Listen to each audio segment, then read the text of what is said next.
Le premier invité de ce Smart Impact au cœur du forum des projets urbains, c'est Philippe Claus. Bonjour. Bonjour, Heureux de vous accueillir. Vous êtes le bourgmestre merci. de Bruxelles, maire d'une ville de plus de d'1 250 000 habitants, très dense, très cosmopolite et avec des ambitions écologiques, notamment à travers un plan climat. Que prévoit ce plan climat? Racontez-nous. L'idée derrière, à travers 400 actions qui ont été concertées non seulement avec les services, mais aussi avec les habitants, avec un peu tout le monde, c'est de voir comment chacun peut contribuer. Alors ça paraît un peu bateau de dire ça, Ouais. mais la première chose, c'est de sensibiliser les gens. On le voit, malheureusement, il y a encore des gens qui doutent, des gens qui pensent que ce n'est pas nécessaire, et de montrer surtout qu'il y a une dynamique positive.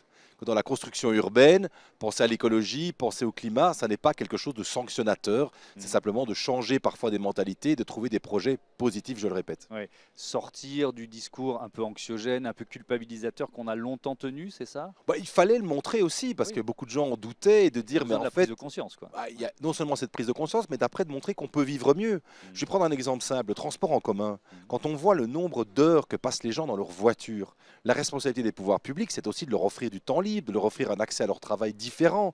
Quand on développe des lignes, au début ça crie toujours un peu en disant tiens il y a une ligne de tram, une ligne de métro, une ligne de bus qui va passer là, puis on se rend compte qu'on va se déplacer beaucoup plus rapidement. Même chose pour les trajets en vélo. On va faire du sport, c'est bon pour l'activité cardiaque, mais il faut sécuriser ces lignes. Et donc de montrer que de ce qui pourrait paraître une contrainte, on fait en fait une opportunité. Ouais. Avec cette idée, alors on a souvent parlé dans notre émission du concept de la ville du quart d'heure. Alors encore en avance, c'est ça? Je dis, je ne suis pas à 5 minutes. Oh, C'est la J'avais ville à 10 minutes, c'est ça Voilà, votre la idée? ville à 10 minutes, c'est la même chose que cette fameuse ville de proximité, Oui. qu'on peut parler du quart d'heure, 20 minutes dans certaines parties de l'hémisphère de la planète, peu importe. C'est vraiment d'avoir des infrastructures à côté de chez soi. Alors pourquoi est-ce qu'on fait ça? Mm. Alors, les infrastructures de base, ce sont des écoles, des crèches, des salles de sport, des salles culturelles, du transport en commun, des espaces verts, du commerce. C'est un peu ces fonctions de base. Parce qu'on veut que les gens vivent en ville, c'est qu'on veut les attirer, c'est que c'est une façon aussi d'avoir une économie positive de nos villes. Les gens, ils vont avoir envie de vivre en ville s'ils ont des infrastructures autour de chez eux. S'ils peuvent avoir une villa caste façade à la campagne, bien à l'aise et qu'ils n'ont pas besoin d'y venir, alors ils vont peut-être plutôt choisir ce modèle-là. Tandis qu'en ville, ce qu'on veut proposer, c'est de dire, mais attendez, nous on a des vrais atouts. Ce n'est pas une concurrence par rapport à nos banlieues, mais c'est de montrer que avec ce qu'on développe autour des quartiers, on donne envie aux gens de venir nous rejoindre. Mais alors, il y a l'idée de départ et puis il y a sa mise en œuvre. C'est-à-dire que vous êtes maire bourgmestre de Bruxelles depuis combien de temps? Alors je suis maire depuis 2017. Depuis 2017. Donc quand vous arrivez, c'est la ville de quoi? La ville des 20 minutes, la ville des 25 Alors, minutes, la ville de la demi-heure, où il y a déjà des infrastructures quand même, un alors maillage assez dense. il y en a, mais on est passé dans les années 50, 60, 70 d'une ville d'usage, d'une ville qui était créée pas vraiment pour y vivre, mais pour venir y Ouais. travailler, venir se délasser, mais dans lequel on construisait des grandes autoroutes urbaines, on ne pensait pas beaucoup aux habitants, à justement une reconquête urbaine, quartier par quartier. La région bruxelloise, c'est en fait plus de 120 quartiers, et c'est vraiment cette unité qui a servi à développer ça. Première chose, engager des géographes qui permettent de cartographier toutes les infrastructures qui existent pour aider aussi à la décision de dire tiens mais qu'est-ce qui manque, et donc de créer vraiment un grand portail où chacun peut voir ce qu'il y a autour de son quartier, Mhm. et puis nous les décideurs de décider de compléter ce maillage avec les infrastructures que j'ai citées. Et donc, dans les grandes infrastructures que vous avez lancées, faites construire, par exemple, il y a quoi? Le plus important pour nous, c'est l'éducation. On sent vraiment que c'est D'accord. Les l'école. écoles. C'est vraiment dans l'école que l'on fige les choses. Mhm. Les écoles que nous appelons maternelles et primaires, donc ça c'est de 3 ans à 12 ans, Ouais. pour le système belge, Mhm. là on sent que c'est vraiment l'école de quartier. Dans ce qu'on appelle l'école secondaire, donc c'est l'école qui va de 12 à 18 ans, Mhm. là les gens sont prêts à bouger. Mais on voit vraiment combien l'éducation, qui est le premier budget de la ville de Bruxelles, est fédérateur, que c'est vraiment ça aussi que les gens nous demandent, c'est là-dessus que les gens nous attendent. Et plus on investit dans l'éducation, plus on crée ce que j'appelle la Smart Cities, qui n'est pas la ville intelligente du GSM, comme on entend parfois, mais c'est vraiment la ville de la connaissance. Nous sommes aussi la première ville universitaire de toute la Belgique. Ça dépend, je ne sais pas si la structure administrative est la même qu'en France, mais qui finance? Alors ça peut être de tout. En Ouais. Belgique, on a un système assez particulier puisque l'enseignement public et privé est financé quasi de la même façon. Donc ce D'accord. n'est pas du tout le modèle Non. français. Nous sommes, la ville de Bruxelles, un des plus gros pouvoirs organisateurs d'enseignement de tout le pays. On n'est pas seul évidemment, c'est complété, mais vous avez un choix dans vos réseaux. Et pour l'enseignement universitaire, il est financé évidemment par l'État aussi, mais on bénéficie du fait d'implantation universitaire sur tout le territoire.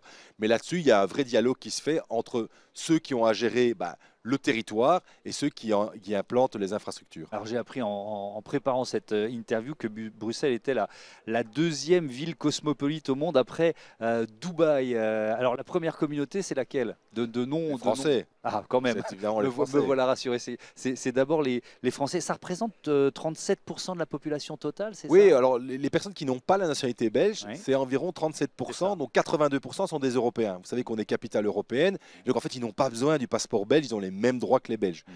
Mais dans le reste de la population, au-delà de ces 37%, beaucoup sont binationaux aussi. Donc on doit gérer ces 184 nationalités, c'est à la fois un défi, mais vraiment une chance aussi. Ouais. Est-ce que c'est un facteur d'attractivité? Ça rejoint ce que je disais sur cette ville à 10 minutes dont on parle. Est-ce que c'est un facteur Énorme. d'attractivité pour la ville? Énorme. À Ça fait travers. venir du monde. Ah oui, énorme, parce que vous êtes dans un centre de décision.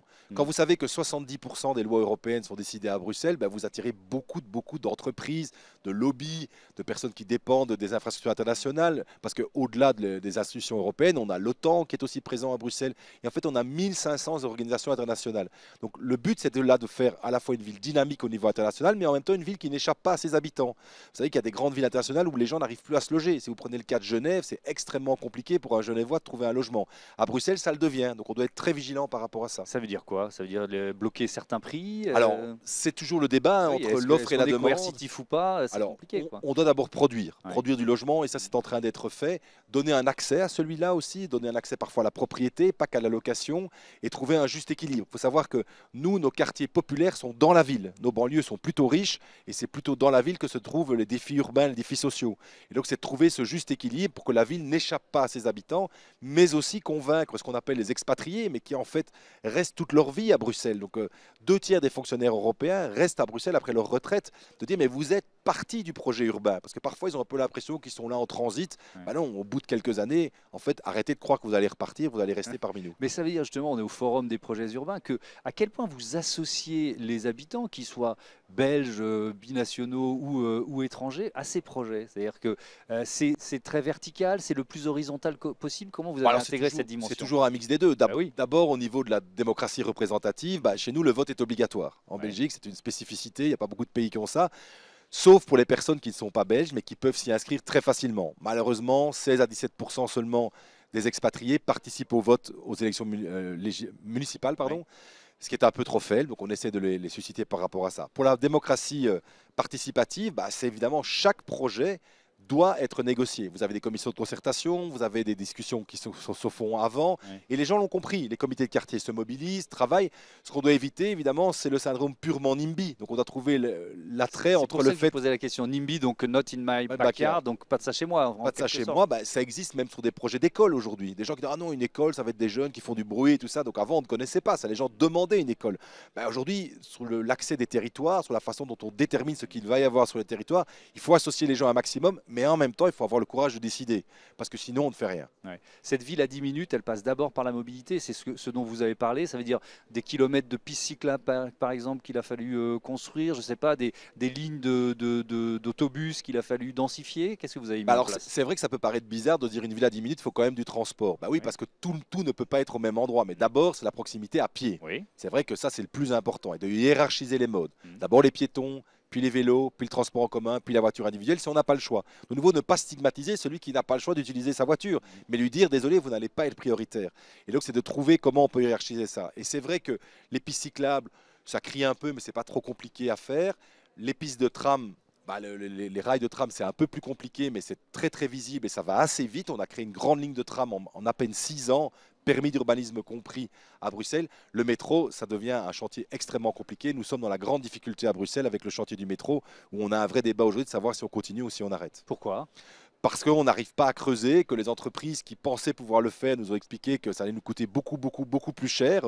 Je voyais dernièrement un reportage qu'à Rome, ils avaient mis 27 ans à faire leur métro. Oui. On ne peut pas laisser la ville éventrée. Donc si à un moment donné on se rend compte que le métro ne fonctionne pas, eh bien, il faudra venir à d'autres modes de transport, dont le tram qui permettent quand même de permettre de transporter beaucoup de gens. Mais je le rappelle, un métro, ça remplace 3 trams. Donc c'est aussi un débat dans la hiérarchie des valeurs sur le transport en commun. Est-ce que ce débat sur la mobilité, il peut être parfois aussi antagoniste qu'il peut l'être à Paris? Parce qu'à Paris, il y a vraiment Ah non, non, mais il est ceux qui toujours disent on n'en violent, peut hein. plus de la ville telle que Anne Hidalgo l'a mise en place. Puis au contraire, il y a ceux qui disent mais c'est génial, je voudrais plus vivre ailleurs Mais parce que j'ai plus du tout besoin de voiture, j'ai lâché ma voiture, je m'en sers plus jamais. le vrai débat n'est pas que le débat de la pollution urbaine, le débat c'est le débat de l'espace public. Oui. On a besoin de plus en plus d'espace public. Partage, et puis de le Et en partager. fait, une voiture, bizarrement, Ouais. ça reste arrêté 90% du temps. Elle est garée, elle ne bouge pas, voire dans un embouteillage en plus. Donc croire qu'à un moment donné, les autoroutes urbaines sont l'avenir des villes, ben, on a vu que ce n'était pas vrai. Les gens fuyaient ces villes. Donc aujourd'hui, trouver justement cet équilibre qui permet de se déplacer plus rapidement parce qu'on a investi dans le transport en commun, ça dit bien ce que ça veut dire. Ben oui, c'est des débats durs. Nous, on a créé une grande zone piétonne à Bruxelles, qui a d'ailleurs été exposée dernièrement pour les 10 ans de la COP de Paris, avec près de 2 km de voies piétonnes, là où c'était une vraie autoroute urbaine à 4 bandes. Ça a été très très violent au début, parce que les gens ont l'impression qu'on leur enlève une liberté, qu'on leur enlève quelque chose, et on a l'impression qu'on casse leurs habitudes. Et on leur dit, bah, attention, on collectivise en fait une vision urbaine. Bah, c'est plus difficile évidemment de collectiviser que de faire la somme des individus. Ouais. Et pour les espaces verts, je reste dans cette logique de ville à 10 minutes, dans cet équilibre, il y a les espaces verts. Il a fallu en créer. Alors, il a fallu en créer, et pour le moment, on a un vrai débat. C'est-à-dire qu'on a une décision judiciaire qui vient de tomber, qui dit, au-delà de 1,5 hectare, vous n'avez pas l'autorisation d'office de construire, y compris des terrains industriels ou des terrains pour du logement. Là, c'est un vrai débat compliqué, parce que ça devient extrêmement difficile pour une ville qui dit je veux densifier pour justement éviter les déplacements, de dire ben, je ne peux plus construire les fonctions urbaines de base, je vais devoir les construire en périphérie. Ben alors on va aller à l'antagonisme de ce qu'on veut. Ouais. Donc ce débat entre la préservation des espaces, des îlots naturels et le fait d'y construire des infrastructures devient un débat criant dans lequel le judiciaire vient de rentrer et qui pour le législateur est un vrai défi. Oui, pour vous, il y a beaucoup de procédures en cours, finalement. Oui, alors où il y en a, c'est un peu partout pareil. Hein. Est-ce que vous avez le sentiment qu'il y en a de plus en plus? C'est-à-dire que vous avez des administrés qui vont en justice, quoi. Clairement. Ouais. Et ça devient un vrai problème parce qu'on nous reproche de ne pas décider, mais en fait, on décide assez vite. Mais la moyenne pour qu'un projet se réalise, c'est 7 ans, ce qui est beaucoup trop long.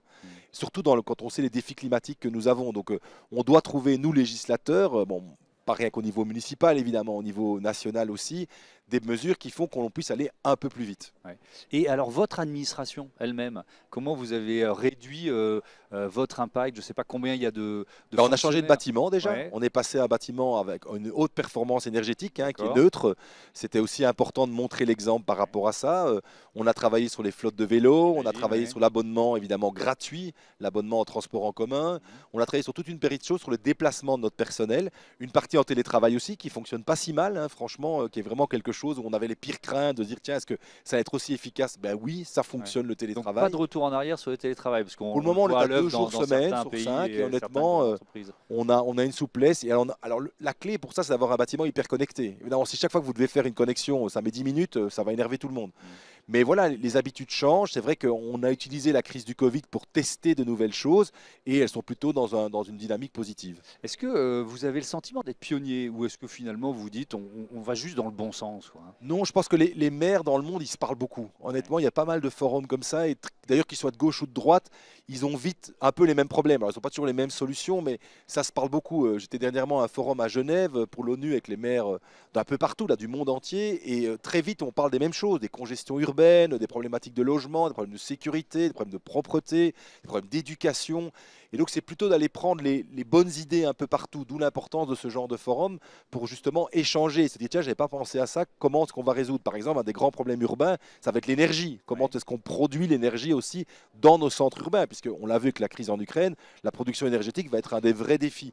Donc, je ne dirais pas qu'on veut être un modèle absolu, on veut être plutôt un laboratoire qui concentre une série d'idées. Ouais. Il y a des bonnes idées là, récentes que vous avez picorées chez des collègues en Europe ou ailleurs dans le monde, en disant tiens, ça c'est une bonne pratique, ça marche, et donc je vais le faire chez moi à Bruxelles. Bah, je pense que par exemple, le fait de mettre des infrastructures comme des bibliothèques, comme des lieux des universités dans des quartiers populaires, c'est vraiment quelque chose qui fonctionne. C'est-à-dire que de mettre un peu la connaissance là où on ne l'attend pas, de mettre des clusters d'entreprises. Par exemple, on a créé toute une cité des médias autour des pôles de télévision et d'avoir vraiment là-bas les écoles, en même temps que les studios de production de cinéma, les studios de télé, d'avoir des vrais clusters urbains où on crée des quartiers dédicacés à certaines fonctions. C'est intéressant. Merci beaucoup, Merci à vous. Philippe Claus, et bon forum des projets urbains ici à Paris. Notre Smart Impact continue. On va parler logement tout de suite.